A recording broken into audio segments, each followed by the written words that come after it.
Assalamu alaikum everyone. Again we are here with chapter number 15, Structure of Atoms and Nuclei of Maharashtra Board Syllabus for class 12th. Today's our topic is half-life of radioactive material. Half-life of radioactivity. The time taken by a number of radioactive nuclei reduces to half of its value is called as half-life period. The time taken by a radioactive nuclei to disintegrate to its half of its value, that time is called as the half-life of that radioactive substance. It is denoted by T half.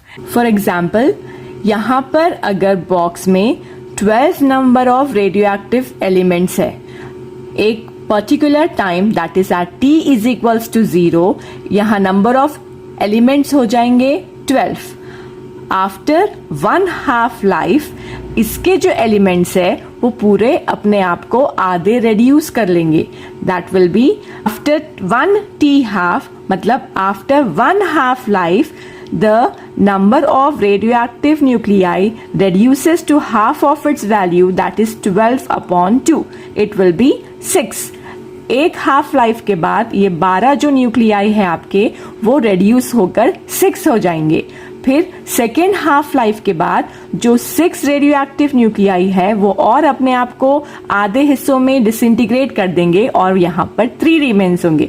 जैसे for example 2 half life, that will be T1/4. So here the number of radioactive nuclei present here is total divided by 4, that is 3. We know that Nt is equals to N0 e to the power of minus lambda T. At time T is equals to 0, the number of radioactive nuclei is N0. But after time T is equals to T half, मतलब half life के बाद Nt, that is number of radioactive nuclei present at that time, is equals to half of the parent's nuclei, that is N0/2. Therefore, the above equation can be written as Nt की जगह पर अब आप रख देंगे N0/2.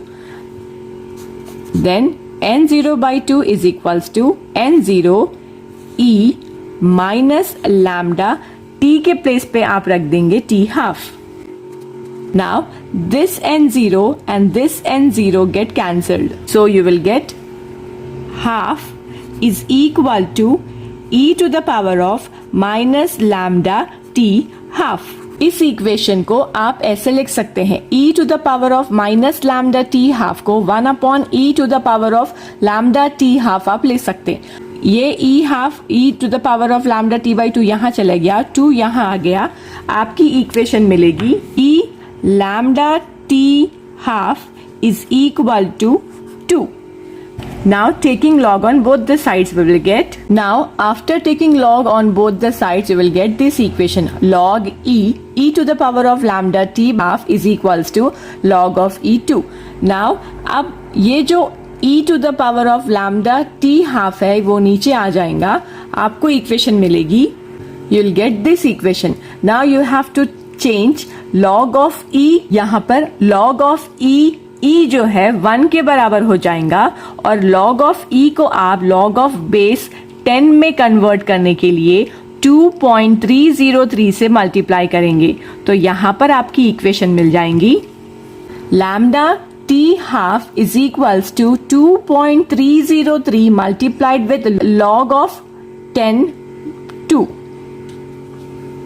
Now you will get the equation as 2.303 multiplied with log of 2 is 0.3010.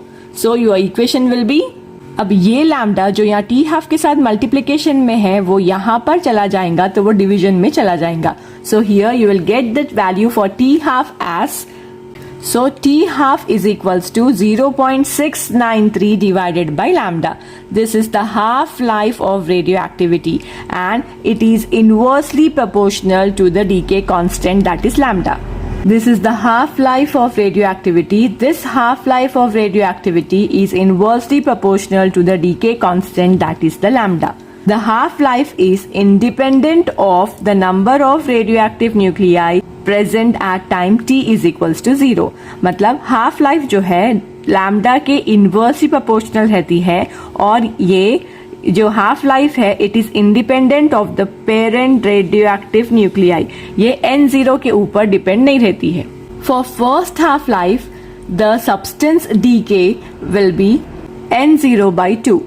For the second half life or for the another half life, that is T1/2 or T1/4, the substance decay will be N0/4.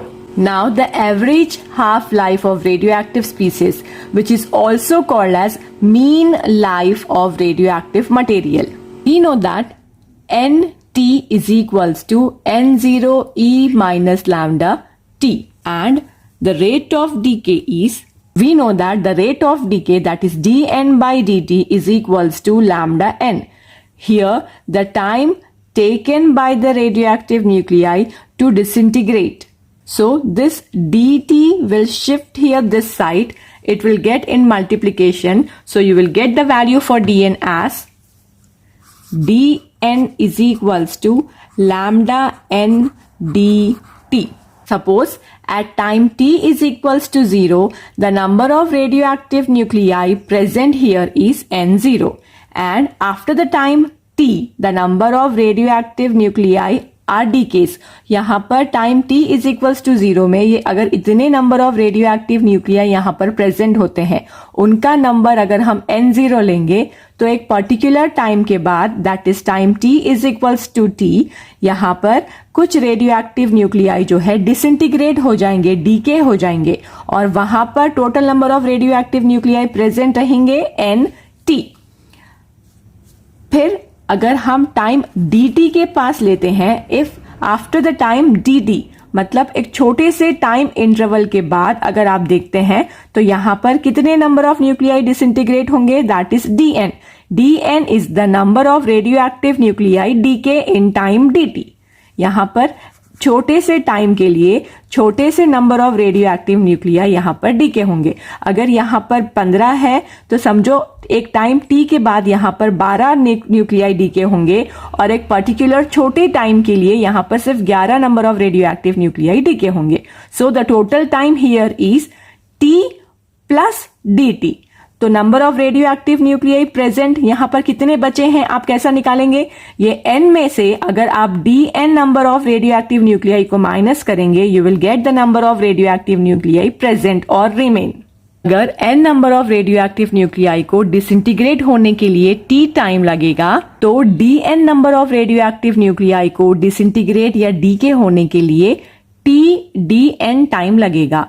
But we know that dn is equals to dn is equals to lambda n dt. Now substituting the value for dn in this above equation, we will get the total time taken for dn number of radioactive nuclei to disintegrate is suppose t dn. So t dn की जगह पर आप लिख देंगे lambda n dt.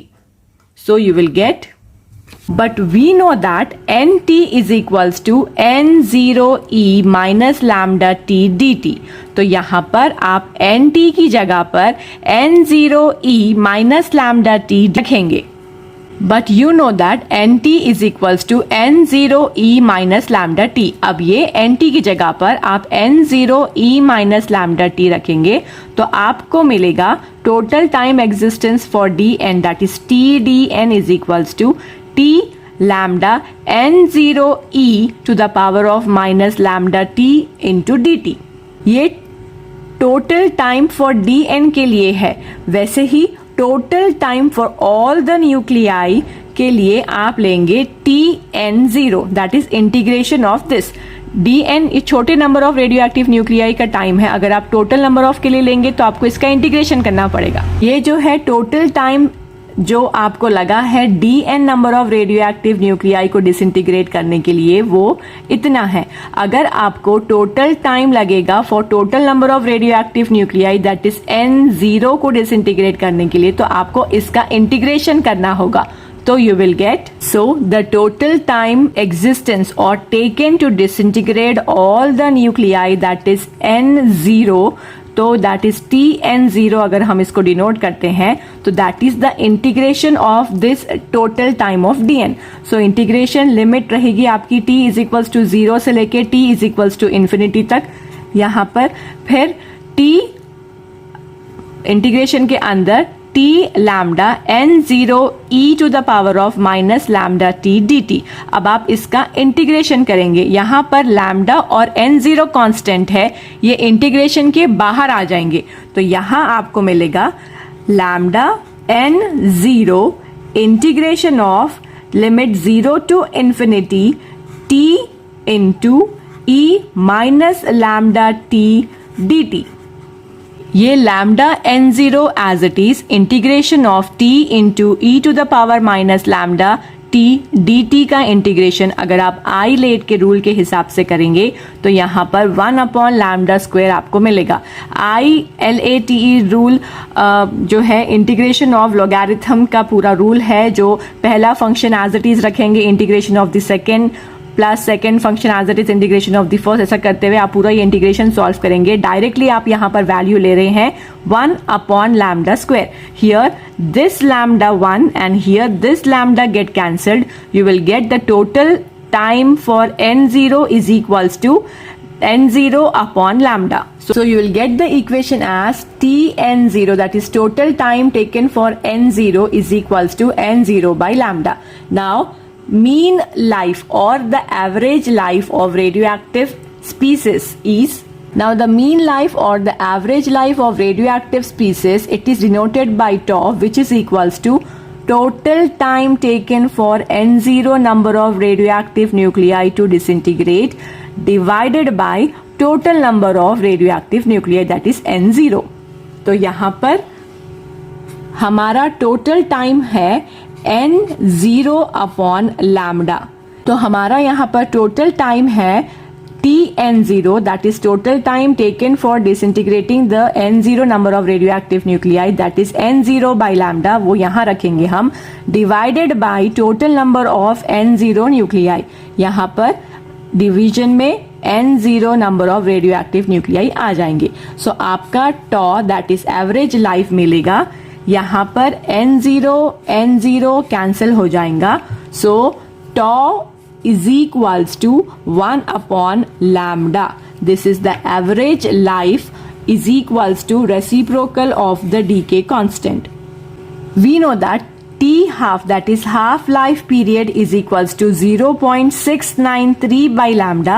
ये lambda यहाँ चला गया और हाफ लाइफ अगर यहाँ आ गया तो आपकी इक्वेशन मिल जाएंगी 1 upon 0.693 रेसिप्रोकल, यहाँ लैम्डा का रेसिप्रोकल हो जाएगा, टी हाफ ऊपर चला गया और 0.693 डिनोमिनेटर में आ गया। So you will get the value for tau as tau is equals to t half divided by 0.693। So this is the mean life, और you can write t half is equals to, ये इसके साथ अगर आप multiply करेंगे तो आपको यहाँ पर टी हाफ की वैल्यू आएंगी 0.693 multiplied with the average value or the mean value of the radioactive species. So you will get the equation as half life जो है mean life का 0.693 होता है, और tau that is mean life जो है half life divided by 0.693 होगा। ये आपके 2 equations आपको यहाँ पर मिलेंगे। This is all about the average life of radioactive species.